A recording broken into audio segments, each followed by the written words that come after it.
اسلام میں انسانی بنیادی حقوق کو بہت ریسپیکٹ کیا ہے، کیونکہ زندگی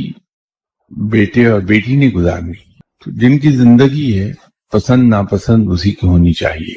تو اسلام نے بچی کے بنیادی حقوق کو ریسپیکٹ کیا اور اس کو ماں باپ پہ لازم کر دیا کہ لڑکی سے پوچھ لیا جائے، بلکہ سمجھ سو کہ اسلام میں غیر مرد کے سامنے آنا خواتین کا منع ہے، ان سے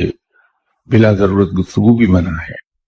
لیکن جہاں رشتے کی بات آتی ہے وہاں ایک دوسرے کو دیکھ لینے کے لیے کہا گیا ہے کہ لڑکا لڑکی ایک دوسرے کو دیکھ لیں۔ تو ہمارے یہاں تو ہندو کلچر کا غلبہ ہے ہم پر، سب پر، ہم اس سے متاثر ہیں اور ہماری رسومات ابھی تک وہی چلی آ رہی ہیں۔ ہمارے یہاں دیکھیے، چونکہ ہندو کلچر میں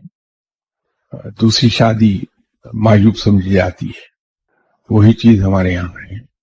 جبکہ آپ عرب میں چلے جائیے، مڈل ایسٹ میں چلے جائیے، افریقہ میں چلے جائیے، تو وہاں یہ معیوب نہیں کہ رب نے یہ حق عطا کیا ہے۔ ہمیں اسلام کے احکامات پہ عمل کرنا چاہیے، چاہے ہم اندر سے